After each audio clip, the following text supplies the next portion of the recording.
Hey, everybody. Happy Wednesday afternoon. Alan Weber here from the mayor's office.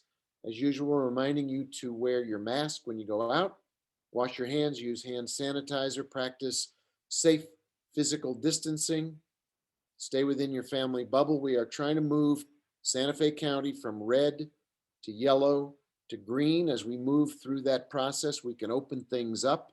We can have more economic opportunities, more in restaurant dining. We can begin to see the light at the end of the tunnel.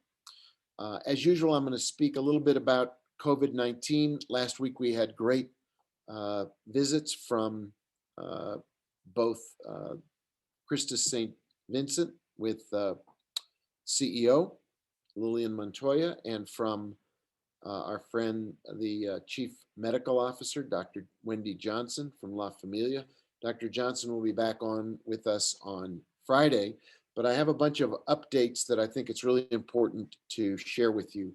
I think vaccinations and getting vaccinations and testing continue to be a significant and important focus for everyone in our community. So let me give you some updates. We really want to bring you into the conversation. First, a press release that we received today from the New Mexico Department of Health.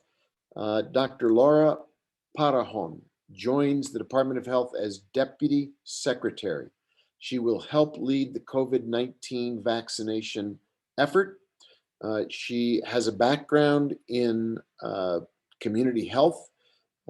She has been an assistant professor at the Department of Community and Family Health at the University of New Mexico, and she will be more or less the vaccination point person now in the Department of Health, leading COVID-19 vaccinations. So that is a big step in the right direction when it comes to localizing, focusing, and having a person on task. The governor stepping up to name a new part of her team to make vaccinations work more smoothly, more predictably, and get everybody vaccinated. If you want a quick recap from last week, note from what Dr. Wendy Johnson from La Familia told me last Friday. The supply of vaccine is becoming more regular, which makes for better planning. I think you remember, if you watched Dr. Johnson say, they really didn't know until Monday what the amount of doses they were getting in New Mexico or in the hospitals. Very difficult to plan, very difficult to do outreach, get people scheduled when you don't know whether you're getting 1,000 doses or zero. It's starting to get more regular and more predictable. The distribution rollout is poised and ready to go. Looks like the National Guard and FEMA will be providing support in vaccine administration at the federal level as President Biden's team really takes charge of the situation. The Department of Health website remains the single best source of up-to-date information. Register to get the vaccination when it's your turn. Go to cvvaccine.nmhealth.org. You can also Google and find the dashboard that the Department of Health has set up. It tells you how many people have been vaccinated by county, what the percentage is, how many doses are in New Mexico. It's a terrific dashboard. If you are in the key eligible groups, currently 75 years and older, with an underlying condition or comorbidity, such as a chronic heart disease problem, hypertension, obesity, lung disease, diabetes, or cancer, or history of cancer, you are at the front of the line. You can also contact your personal care provider, your family doctor, to see where you are in the priority list. If you go to the DOH website, there is a phone number you can call. I understand that they are frequently jammed with calls because people are very eager to get their place in line, but it's fair and free to call and try to get information from them. There is also a regular group that meets to coordinate vaccination information. It's the Department of Health, it's Christus, La Familia, Presbyterian Medical Services, County Office of Emergency Management, the City Office of Emergency Management, and others who participate. Currently, just the update from the meeting this morning. Santa Fe County has one of the highest vaccination rates in the state. We are currently around 21% compared to, say, Bernalillo at 14%.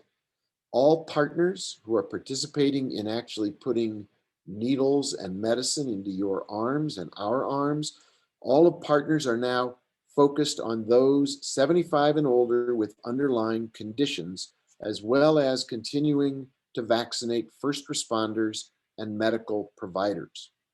We have in Santa Fe County 12,000, roughly 12,000 people 75 years and older. In the city of Santa Fe, it's about 7,200 people. Our team is working to pull data from the participating partners to show where we are in vaccinating that cohort of people 75 years and older. So far, age and zip code data have not been ready to be pulled, but we're working with our partners to get those numbers up and available. Roughly 1,000 people a day in the city of Santa Fe can be vaccinated by the Department of Health, and other partners will be able to do more too if, and this is the big if they have the supply of the vaccine. Partners are getting the message to focus on also making sure they have enough vaccine to give the booster second shot. The DOH site at Santa Fe High is running very smoothly with help from the National Guard. Please do not go to the Santa Fe High site without an appointment that you were granted from the DOH website. So that's a kind of an update from this regular meeting that happens with those partners. And I'll continue to feed you that information as those meetings take place, and as I get the information, I'll just bring it to you on these webcasts. A couple of other developments this week. I signed an order based on the emergency proclamation that says that city employees will now need to be tested. They'll fall into different groups, people who work at home, different from those who show up at a work site, different from people who have been vaccinated. We are eager to have as many City of Santa Fe employees who meet the criteria, are in the right group, get their vaccinations and be safe as quickly as possible. But we will be getting more of our employees tested. There is a home test kit. If you haven't used it, we can all use it. Free at home testing. The website to sign up is learn.vaulthealth.com/NM. learn.vaulthealth.com/NM. Also, please remember to download the Novid app, NOVID. It will help let you know whether or if you are in the vicinity of someone who has tested positive for COVID. It's like a radar or early warning system. So that's kind of where we are with COVID. We'll continue with Dr. Johnson on Friday with an update. Please be sure to tune in for that. But I want to pivot now and welcome Eli Isaacson, our land use director. Eli is really a significant partner in our future development in Santa Fe. I've told Eli that I don't mean to put too much pressure on him, but I've said repeatedly, the future of Santa Fe runs through our land use department. That's where so much of our planning and development goes. It's where our evaluation of our housing needs comes from. Eli is a partner with community development, with economic development, really planning the future of Santa Fe so that there's housing, jobs, livable neighborhoods, a real community spirit to how Santa Fe grows and changes in the next years to come. A big issue that has been in front of our community has been housing, affordable housing, but housing of all kinds. And I thought it would be great if Eli could take the screen, do this magic screen share from Zoom, and walk us through some slides that he's been presenting to some of our city council members and committee meetings of the council. Just give you the briefing that our council members have been getting about the progress we've been making over the last couple of years to meet our housing needs in general, and then affordable housing more specifically. So Eli, welcome. Take it away. Thank you, Mayor. As you mentioned, this is some slides from a presentation I've given to both the Quality of Life Committee as well as the Finance Committee. As you mentioned, housing is top of mind for lots of our residents. The city of Santa Fe is experiencing a lot of folks moving to our community from other parts of the country, in part because of what's being called the Zoom boom. People are discovering our great city now that they can work remotely. They don't have to be tied to necessarily their home or their office somewhere else. And so people are relocating to Santa Fe for all the great things that it has to offer. So in response, we are looking at strategies for providing more housing in our city. This graph here shows trends in housing production going back to 1990. As you can see, we were bobbing along at around 350 to 400 units of housing in the late 90s. Around 2000, we saw a spike, going up as high as even 840 units of housing a year. And then as we come into the Great Recession, we see our housing production dip considerably. And it was only until recently, in about 2017, that we saw those numbers start to climb up again. In the last few years, in 2019 and 2020, we see that we're delivering between 850 to 1,000 units of housing a year. So that's a tremendous increase in the amount of housing production that's happening in our city. If we move on to this map here, this gives us a good sense of where the housing is happening in our city. So as you can see, we have housing happening in all 4 districts. The majority of the larger housing developments are happening in districts 3 and 4 in the southern part of the city. Just to explain this map and the color coding a little bit, overall, this map shows that we have about 4,300 units plus or minus somewhere in the housing delivery pipeline. These blue units, and I will show some subsequent maps that will break this out so we can make a little more sense of it, but these blue units, or these blue parcels, excuse me, show units under construction, and there we have about 1,763 units under construction in the city now. These other colors, yellow and green, are things that have been to the Planning Commission and have been approved and are either still working to come into the Land Use Department to receive permits, or have submitted permit applications and are waiting to receive those permits from us so they can get underway with their projects. Then this lighter orange or peach color, these are projects that are pending land use approval, or land use board approval, excuse me, which means they've had an ENN, they've had a pre-application meeting, and they're on a pending agenda to go before the Planning Commission for approval. As I mentioned, this is broken out a little bit simpler here, where we're looking simply at or solely at units under construction. Again, we have about 17,633 units, or 63 units under construction in the city right now. And then this map here shows, again, those units that have been approved by a land use board but have not yet begun construction. So again, this is about another 1,750 or so units shown on this map as well. Lastly, I'd like to just show some comparisons of where we are this year to where we were in 2019. So this top chart here is construction permitting and revenue.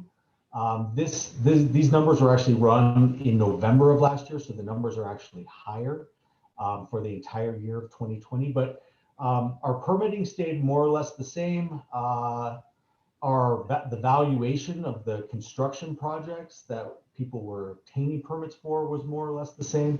But what we see here in terms of total revenue generated drastically more money raised through permitting in 2020 versus 2019. This number for the year of 2020 was actually over $6.3 million. And this is money that the city collected as we issued permits for construction in the city. And the reason why this number is so much larger than the previous year is because of a large spike in the amount of multifamily housing we permitted. If we look down here, this graph is just showing the proportion of multifamily housing units to single family housing units. If we think back to the first slide I showed, we saw in 2017 is where we really started to see a big upswing in housing production in the city. In 2017, we were providing mostly single family housing units, and there was a smaller proportion of multifamily housing units being constructed at that time. And if we fast forward to 2020, we see that relationship inverse. And so the vast majority of the housing construction that's happening in the city right now is multifamily housing units. A smaller proportion is single family. And that's important because as we are looking to provide more housing in our city, we have to look for smart ways to densify. And one way we can do that is through the construction of multifamily housing developments. Eli, did So you have Mayor, a chart? that's all I have. I don't know. Oh, there's actually one more thing I'd like to share, and that's just trends with our Affordable Housing Trust Fund. Right. So um, in, I believe it was late 2019, right at the very end of the year, we made some significant changes to our fee in lieu. Well, actually, let me go back one step, and obviously Alexandra Ladd, our director of our Office of Affordable Housing, is the expert on this. But the fee in lieu program has in many ways allowed more housing development to happen in our city. And as we can see, the program went into place in 4 or 5 years ago. It was revised again late in 2019. And part of the reason why we saw such an increase in the amount of money landing in our Affordable Housing Trust Fund was because of their very smart changes Alexandra made to how those fees were assessed and collected. And so this sort of figure here of $1.2 million plus, I think is probably more representative of the types of money we'll be collecting should our housing production remain at the level we're seeing now. So I think this is an important slide to share as well. But that's what I have, Mayor. I'd be happy to answer any questions you might have. I have recently, a few groups beyond just the city council committees have reached out asking questions about housing. I'm happy to make presentations to AIA, Santa Fe Area Home Builders Association, anyone who's interested in this information. I'd be happy to jump on a meeting and talk about some of these trends in more detail. I think it's the number one issue in the city beyond COVID, and that is, as we come out of COVID, how do we make sure that people have housing they can live in, afford to live in, but not just housing, neighborhoods they want to live in. And that's where your job is so important. I'd also point out to folks who are watching or listening that Eli has done, and his team have done this work in the middle of a pandemic. And if it weren't for the e-permitting system that they created that made it possible for people to get their building permits and other requirements remotely through a digital process, I don't know where we would be. They've made a huge difference in keeping people employed, keeping the construction industry moving, keeping the building trades going forward, really keeping Santa Fe headed in the right direction. So a lot of credit to Eli and the land use team under very tough circumstances, under previous completely unprecedented circumstances, to keep building and permitting and inspections, all of that going on has been a tremendous achievement. And it's making a big difference as you look at that pipeline of housing choices, housing units, and money going into the Affordable Housing Trust Fund. We're making progress after being kind of stuck in a ditch for a few years. We're really moving ahead very aggressively and smart. It's not just more, it's better in many ways. A lot of green building, a lot of energy savings, water savings. All of it mounts up in terms of the sustainability agenda for the city as well. Yeah, thank So, you, Mayor. I just, on that note, if I could, the city of Santa Fe is ranked 7th in the country for metropolitan areas for construction job growth in the last half of last year.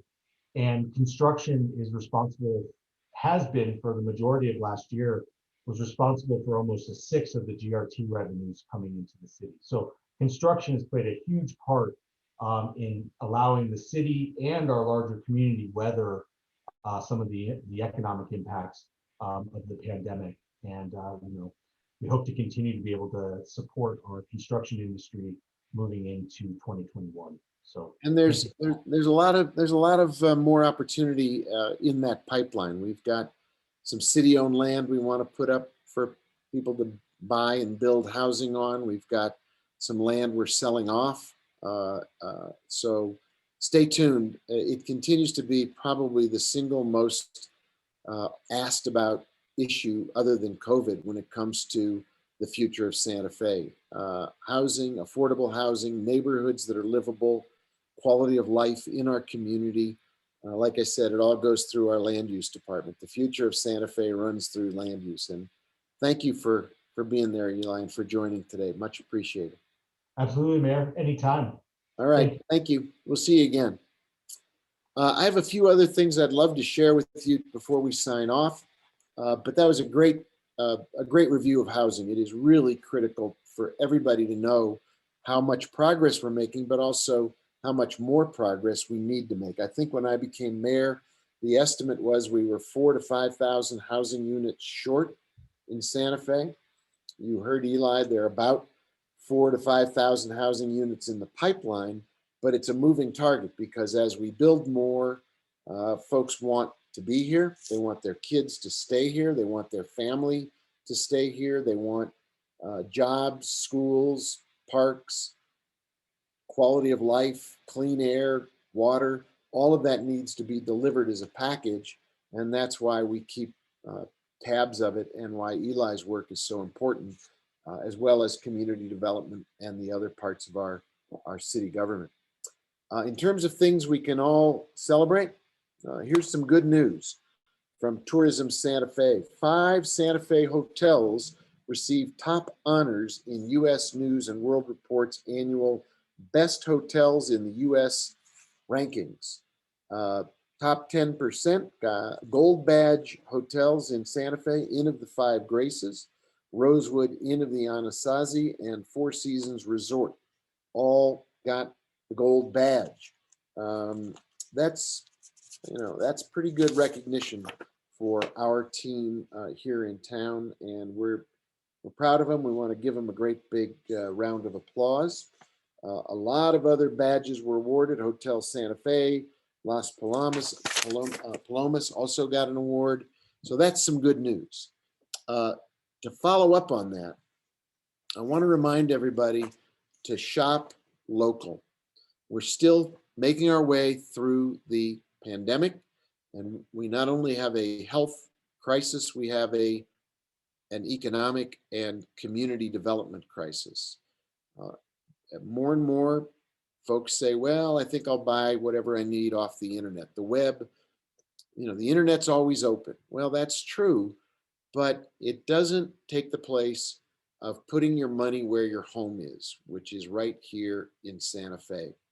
So please shop local, keep your money in Santa Fe.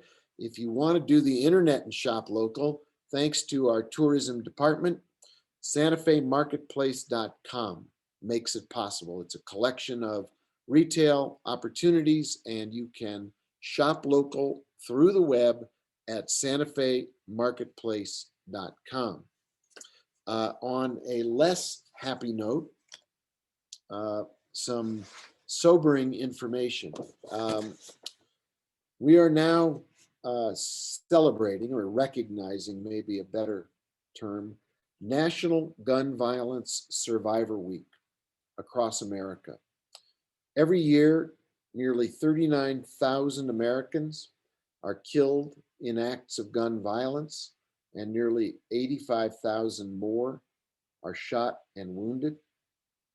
In 2019, New Mexico experienced our most violent year of firearm deaths in more than a century, as 472 of our fellow New Mexicans were shot and killed, and thousands were injured. Firearms are the leading cause of death for children and teens. In 2019, 33 children were shot and killed in New Mexico, an average of nearly 3 children lost to gun violence each month. So I recognized National Gun Violence Survivor Week with a proclamation, which we issued. I'm not sure you can see it. There's a little bit of a disruption in our broadcast, but there it is. There's the seal. It's a reminder that we need to do better, and that we are, of course, a state where hunting and bringing home food is part of our community tradition, but we want to keep people safe, and we want to keep our children safe, and we want to reduce gun violence in Santa Fe and in New Mexico. Last not least, I issued another order around an emergency concerning COVID. It includes an announcement, some changes. We are going back to the grocery bag rules we had prior to COVID. So please do take your own recyclable bag to the grocery store, supermarket. You may have to pack it yourself rather than having the clerk pack your groceries for you, but you can, we now know that you can bring in a recycled bag. It will not spread COVID. We also indicated that homeless encampments are not allowed in city parks, and based on information we had gotten from residents about a very large encampment in Franklin Miles Park, a dozen or so city employees spent more than a half a day at Franklin Miles to clean up the encampment there and make sure that the park was returned to its pristine, beautiful condition. So thank you to those workers, and thank you to the residents who called it to our attention. As we get towards spring and summer, our parks are going to be very important places for our families to go out, get exercise, and return to health and well-being. That really summarizes the comments I have for you today. A great big thank you to Eli Isaacson for the briefing on housing and the future of housing in Santa Fe. It will continue to be something we will pay a lot of attention to.